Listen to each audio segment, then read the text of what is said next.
Hi there, good morning. Welcome to my channel, to a new game which I played just now over the board in the Thursday morning competition. We have 3 rounds left before the end of the season, and I kind of have to win all 3 of them to get to at least the 11th spot.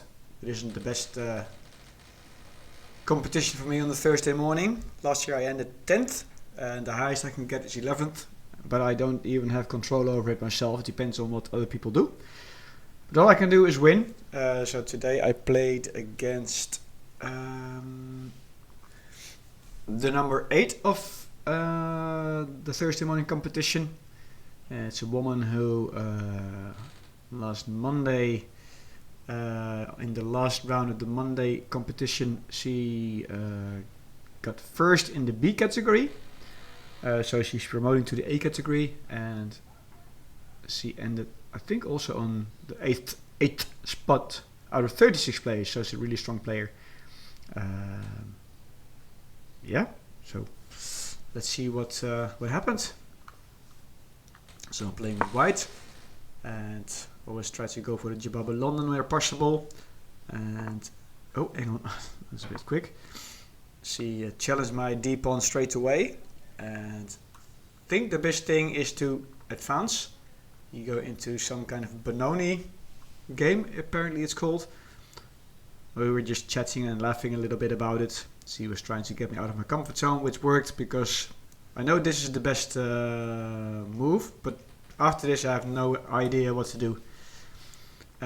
So she brings her knight out, attacking the pawn which is defended once by the queen now. But I bring another defender out, and she is getting ready to fianchetto the bishop. I'm just getting my bishop out, and yeah, the computer really wanted me to go to e4, and I did consider it, but I thought this was going to be a very weak backwards pawn, or I need to advance this pawn also, but then I open the house to my king if I want a castle this side. So I wasn't too sure about this. I opted not to do it. Brought my bishop out. Yeah, and Stockfish is like, go there with your pawn. That is the absolute best move you can do. I mean, I missed it once, I missed it now, and the next move I already also missed it. He even wants me to, whatever I'm doing, move it once, move it twice. But the pawn needs to be on this square, apparently. But I didn't do it. So this is not a good move. This is not a good move either. Reason being... okay. Stockfish says go here with the queen. Pin the knight. Maybe then fianchetto and get the knight out and look at this knight. Potentially, possibly, but yeah, so you both weren't making the best moves. Yeah, Stockfish says, just go there with your pawn, man. What are you doing? So, hence all the mistakes. This pawn really needed to go here, but I didn't do it. And this is where my opponent blundered, and she did figure out afterwards that this was not a good idea, and we actually put the whole game into the analysis afterwards, and it did show already this was a mistake, and as you can see now also by Stockfish, this is a blunder. Reason being that I can win a pawn, because I could do the magic trick en passant, get a pawn, and he can capture twice, or capture in 2 different ways, with the pawn, with the bishop. But this bishop is hanging now, obviously, because no matter what he does, this pawn is dying. So she took, I recaptured.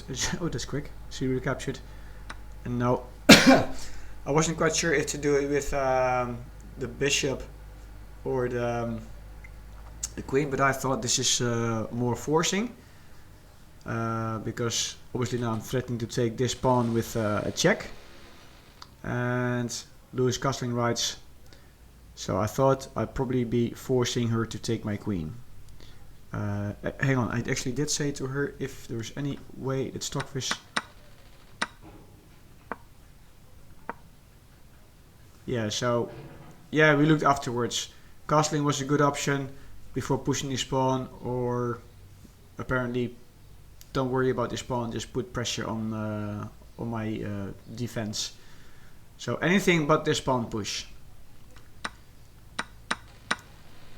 And now we trade queens, and I'm attacking this pawn, so she needs to defend, which she does. Yeah,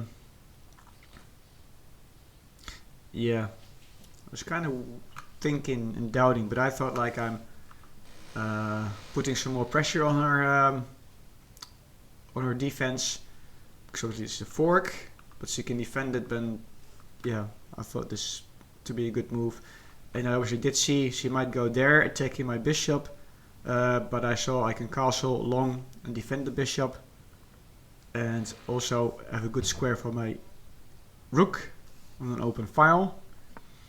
So that's what I did, and now she came in, looking at my bishop, but also looking at this pawn for a fork. So now I need to move my knight into an awkward position. So we both have the knights on the rim, so we're both pretty dim. She took. Yeah, I wasn't quite sure whether to take with the... Obviously if you take with the knight, I would make her lose castling right straight away, but if I take with the rook, I'm kind of forcing her to lose castling right anyway, because if she just... yeah, she would have castled, I would have won another pawn, and it becomes quite tricky, I think. I'm up 3 points, 3.5 actually now, and now I double up my rooks, so I have complete control over the center of the board, the D file, and yeah, she could hardly move. I mean, you can bring in the rooks, then we just have a trade of rooks, and I end up with getting this pawn. She can't get this pawn because it's protected. I'm about to bring out my knight for this pawn also. So yeah, it was quite difficult for her to deal with the position, and she attacked my rook and this pawn. But obviously I can just give a check. It's defended, so the king needs to move to a couple of squares, because he has a few options. And yeah, and then I just push this pawn, and I'd be safe. And we carry on. Maybe bring out my knight here for attack on this. I don't know. But she did mention she was a bit tired and resigned in this position. But to be fair, I'm 5 points up. The evaluation bar is saying like I'm completely winning, so it was a decision which was based on I think the right feeling she had. This was pretty much doomed. Nothing really she could do. Yep, so I played with 87% accuracy. She played with 75.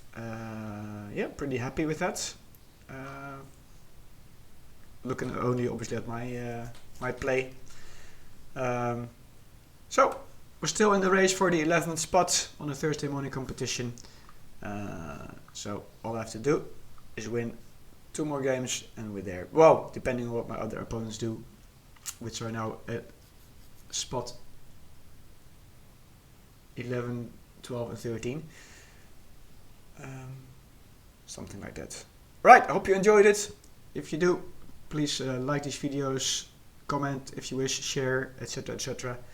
And don't forget to subscribe to my channel if you haven't already. And I will see you next time. Bye bye.